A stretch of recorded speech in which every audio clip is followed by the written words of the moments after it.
Glenn McGrath, Jason Gillespie, এই দুজনকে এমন কোনো ক্রিকেট ভক্ত অথবা যারা ক্রিকেট দেখেন চেনেন না এমনটা হওয়ার কথা নয়।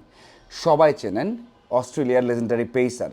তারা অস্ট্রেলিয়াকে অনেক অনেক ম্যাচ জিতিয়েছেন, সারা বিশ্ব ক্রিকেটে একটা ইম্প্যাক্ট ফেলেছেন। তারা যখন কথা বলবেন, কোনো দলকে নিয়ে কথা বলবেন, কোনো প্লেয়ারকে নিয়ে কথা বলবেন, তখন বুঝতে হবে তারা ঠিক বলছেন এবং তারা যে পরামর্শ দেবেন সেটা অন্যরা নিতে বাধ্য। এই দুজন বাংলাদেশ দলকে নিয়ে কথা বলেছেন, অনেক প্রশংসা করেছেন এবং সবচেয়ে বড় বিষয় হচ্ছে বাংলাদেশ দল অস্ট্রেলিয়াতে গিয়ে খেলার সুযোগ পায় না। মানে অস্ট্রেলিয়াতে যাবে, সেখানে ট্যুর করবে, খেলবে, সেই সুযোগটা পায় না। সেটা সব দিক থেকেই সব দলই জানিয়েছে এখন যে বাংলাদেশের সুযোগ পাওয়া উচিত এবং বাংলাদেশ দলের ক্যাপ্টেন থেকে শুরু করে সবাই বলেছে যে যত বেশি বাংলাদেশ দল সেখানে ম্যাচ খেলবে তত শিখবে এবং এটা এখন পাওয়া উচিত। এই ম্যাচ জয়ের পরে নয়, জয়ের আগেও কিন্তু শান্ত সেই কথাটা বলেছেন। অবশেষে যখন গিলস্পি কথা বললেন, যখন ম্যাকগ্রা কথা বললেন একটা অনুষ্ঠানে, এই কথাটাই বলেছেন। খুবই মজা লেগেছে এবং ভালো লেগেছে, গর্বিত বোধ হয়েছে। ওই জায়গাতে ম্যাকগ্রা একটা কথা বলছিলেন এবং সবচেয়ে বড় বিষয় হচ্ছে যে বাংলাদেশ দল এভাবে জিতবে বিশ্বাস করেননি। এরপর বলেছেন যে 23 বছর বাংলাদেশ অস্ট্রেলিয়াতে এসে টেস্ট খেলে না। মানে এটা যখন বলছিলেন সেই সময়টাতে হাসছিলেন, মানে আছে না যে একটা কষ্টের হাসি বা একটা একটা মানে অবাক করা হাসি, যে এতদিন হয়নি কিভাবে, সেই প্রশ্নযুক্ত একটা হাসি তিনি দিয়েছেন যে 23 বছর হয়ে গেছে বাংলাদেশ অস্ট্রেলিয়া এসে টেস্ট খেলতে পারে না বা 23 বছর পর খেলতে এসেছে। একেবারে সত্য কথা, মানে ওই হাসিটার মধ্যে সব কিছুই ছিল। সবচেয়ে বড় বিষয় হচ্ছে যে এটা অবাক করা বিষয়, যখন একটা দেশের সাথে টেস্ট খেলা শুরু করেছে এরপর 23 বছর অপেক্ষা করতে হয়েছে, এটা ইতিহাসে হয় না। সেটাই হয়েছে বাংলাদেশের সাথে এবং সেজন্যই ম্যাকগ্রা হেসেছেন। পরে আবার বলেছেন যে এটা আহ, বাংলাদেশ দল যেভাবে কামব্যাক করেছে, যেভাবে খেলেছে, এটা এক কথায় দুর্দান্ত। এখন অস্ট্রেলিয়া স্ট্রংলি বাউন্স ব্যাক করবে সে আশা করি। তার মানে অস্ট্রেলিয়াকে বাউন্স ব্যাক করতে হয় বাংলাদেশের বিপক্ষে। এটা হচ্ছে একটা বিষয় যে ম্যাকগ্রা এভাবে বলেছেন এবং ওই যে ওখানে ইঙ্গিত দিয়েছেন যে বাংলাদেশ দল যেন এরপর ভালোভাবে খেলতে পারে। এবার আসা যাক গিলেস্পি কী বলেছেন। গিলেস্পি তো একটু বাড়িয়েই বলেছেন, মানে বড় করে বলেছেন, স্পষ্টভাবে বলেছেন। তিনি সিএকে পরিকল্পনা করতে বলেছেন বা ব্যবস্থা নিতে বলেছেন যে এই যে খেলা হলো যেখানে ডারউইনে, ম্যাককাইতে খেলা হচ্ছে এবং আরও বেশ কয়েকটা ভেন্যু আছে যেখানে ইন্টারন্যাশনাল ম্যাচ হয় না। তিনি বলেছেন যে বাংলাদেশ দল প্রমাণ করেছে যে এইরকম দল ভালো করতে পারে এবং তিনি এটা বলেছেন যে এই যে যেগুলো ভেন্যুতে খেলা হয় না, ইন্টারন্যাশনাল ম্যাচ হয় না, সেইগুলোতে তো অনেক ম্যাচ আয়োজন করা যায়। আমরা সবসময় দেখি ফ্র্যাঞ্চাইজি লিগ থাকে বা ঘরোয়া খেলা থাকে, এই জন্য ওই যে স্ক্যাজিউলটা অনেক টাইট, মানে অস্ট্রেলিয়ার যে শিডিউলটা বা স্ক্যাজিউলটা সেটা এতটাই টাইট, সে ওখানে জিম্বাবুয়ে, আয়ারল্যান্ড, বাংলাদেশ এই দলগুলোকে ইনভাইট করা যায় না।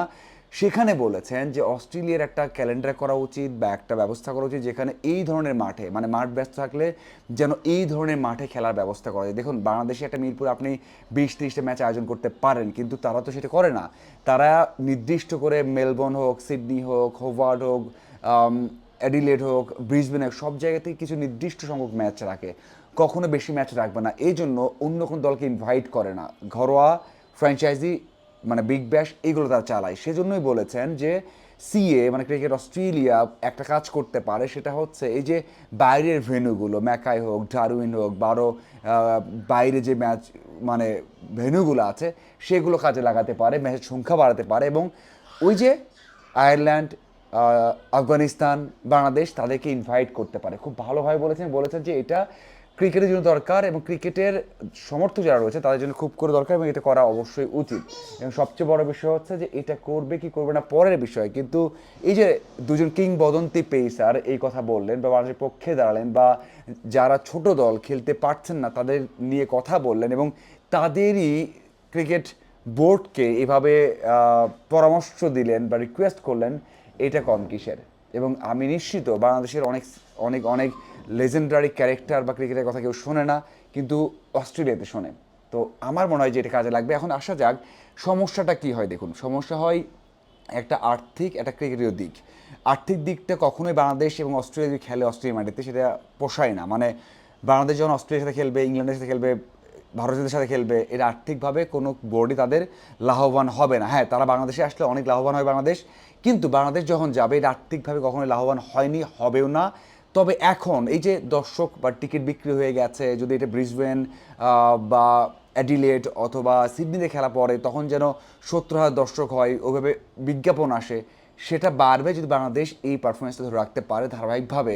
সেটা প্রমাণ করে যে বাংলাদেশ নেক্সট টাইম যখন অস্ট্রেলিয়ায় যাবে তারা কম্পিটিটিভ 5টা দিন বা কম্পিটিটিভ 4টা দিন বা ম্যাচ জিতবে, সেই সামর্থ্য তাদের জিততে হবে তেমনটা নয়, বাট কম্পিটিশন দিতে পারে সেটা প্রমাণ করে। এই জন্য ক্রিকেটের দিক দিয়ে বা আর্থিক দিক দিয়ে বাংলাদেশকে এই জয়ের পর সামনের যে একটা দেড়টা বছর সেটা খুবই গুরুত্বপূর্ণ, যেন বাংলাদেশ দল সেই ধারাবাহিকতা রাখতে পারে। কারণ একটা ম্যাচ জিতেছে, এই একটা ম্যাচ দেখেই যে এখনই ম্যাচ দিয়ে দিবে এটা আশা করা কঠিন বা এটা কখনোই হবে না।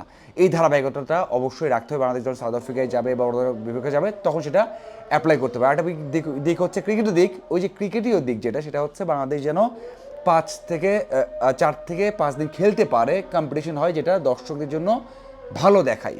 আমার মনে হয় এই দুইটা দিক বাংলাদেশ মাথায় রাখবে, এবং আর্থিক দিক এবং ক্রিকেটের দিক যেন ভালোভাবে অন্য দেশগুলো নিয়ে চিন্তা করতে পারে, বাংলাদেশকে নিয়ে, মানে অন্য দেশগুলো চিন্তা করতে পারে, সেটা ভাবতে বাধ্যকর পারফরমেন্স দিয়ে। বাংলাদেশের উপর সব কিছু, যে বাংলাদেশ দল সে ধারাবাহিকতা রাখতে পারে কিনা। আপনাদের কি মনে হয় অবশ্যই জানাবেন। ধন্যবাদ সবাইকে।